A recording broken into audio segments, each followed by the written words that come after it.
Hello, welcome back. Damn, what a long wait. It felt like an eternity. It really felt like an eternity.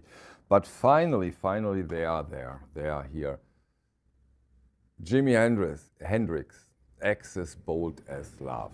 Finally, we have the mono version and we have the stereo version. Gave it a thorough listening and it was a pleasure, as you can imagine. I can tell you that right away. And in this video I will compare them against, I have here the stereo original pressing from the United Kingdom. And who of you does remember these editions? We already had Jimi Hendrix Access Bold as Love as stereo and as mono editions. The very first UHQRs. Of course, they sold out quite fast and the prices went into crazy amounts. I think it was here in Europe, around 1,000 euros. And so it's of course a very good thing that we also now get the 45 RPM versions. And a lot of Hendrix fans are probably quite happy with them. Let's get briefly into the content of the box. Content is, as we are used to it, we get it with a brochure, with a wonderful essay. The essay talks about the time and how different it was with all that revolution on the street and the clinical atmosphere in the studios. Really a very nice essay by, let me see, of course I forgot the name. Always forget names nowadays, but I can give it to you in a second if I find it, and I will as well. Yeah, Brett Tulinski, really nice essay. Here we have the orange label of the mono version. I'll show you the orange label of the mono version. And of course, we have the jacket. Show it to you. Give me a sec. Where is the jacket? Oop, here we go. Now with 5 versions of that one record, it's not that easy. Here I unfold it immediately so that you can see it in its full glory. It comes with this beautiful matte anti-scuff finish, of course gatefold. Here you can see the inner. And yeah, in general, I can tell you that Chet didn't do that many of those. So I'm not sure, depending on when you see the video, if they are still available, but for now, when I do the video, they are. So let's start. Let's start with my listening experience, and let's start with the comparison between the stereo and the mono version, because I have no other edition where the stereo compared to the mono edition is so different. It's a huge difference in my opinion. It starts with the timing of the length of the songs. The first one, you know, where you have that amazing experimental guitar thing where it goes in circles. Brilliant. Is 155, I think, on the stereo version and 118 on the mono version. The other songs on the album, on the mono album, are 2 to 5 seconds longer than the stereo version. So that's also a big difference in my opinion. But the main difference for me is due to the fact that Jimi Hendrix plays with these stereo effects in such a beautiful, amazing way, that the stereo version is way more psychedelic in my opinion. You know, you have, let's take alone the singing. You have him on the right speaker, then you have him in the center, you have him on the left speaker. It goes back and forth. He really takes huge advantage of that stereo effect. So that makes it such a different experience than the mono version.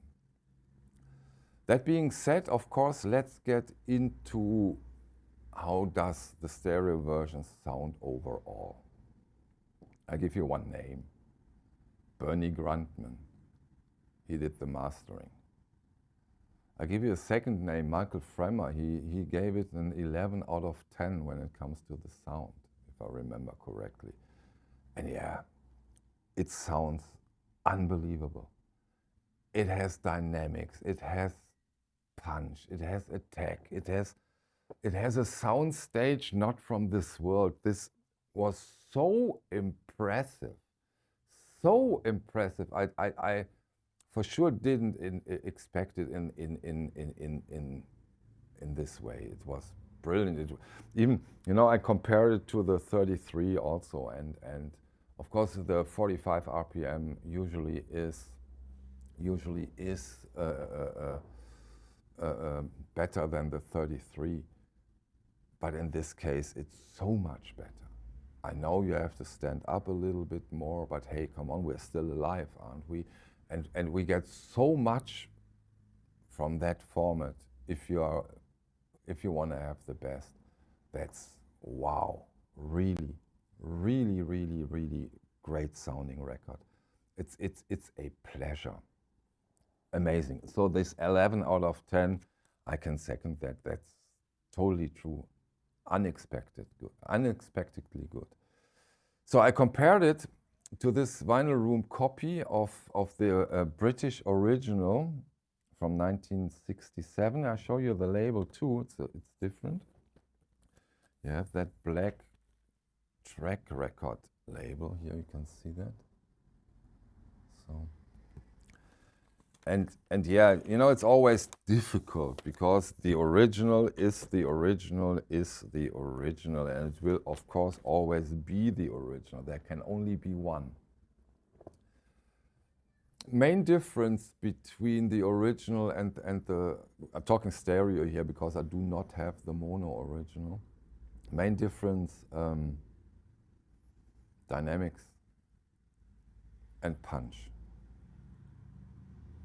The UHQR has such an impressive punch and such an impressive dynamic that, brilliant, brilliant.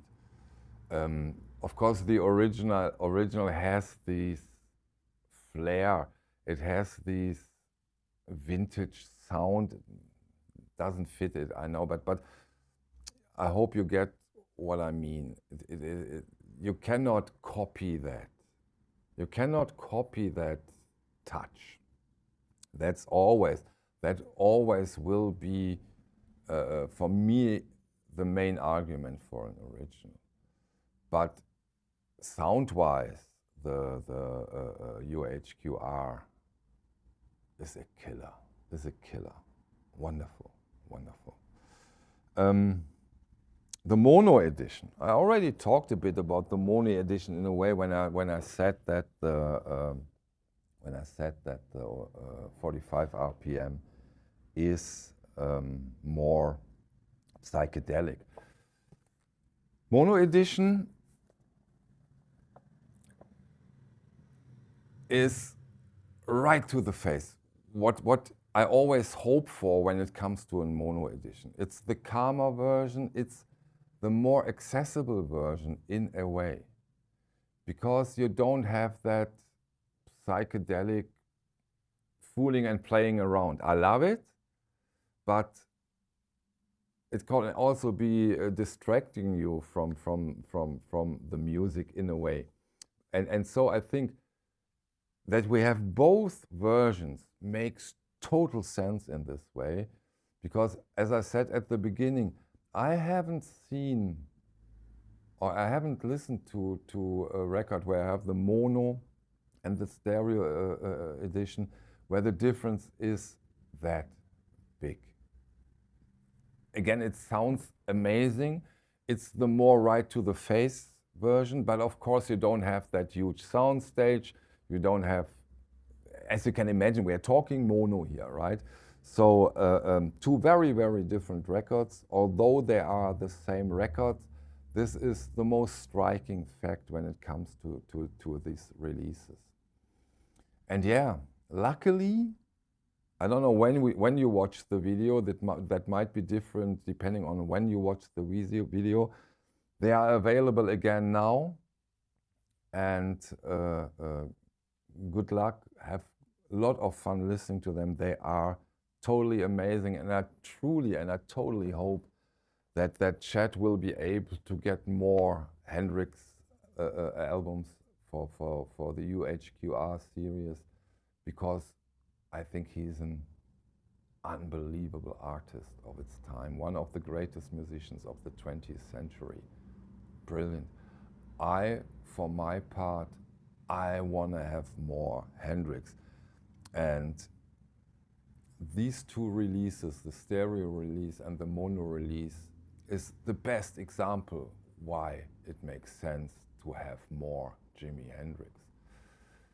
That being said, I thank you so much for watching the video and taking the time, and I hope to see you on the next one. Thank you very much. Bye.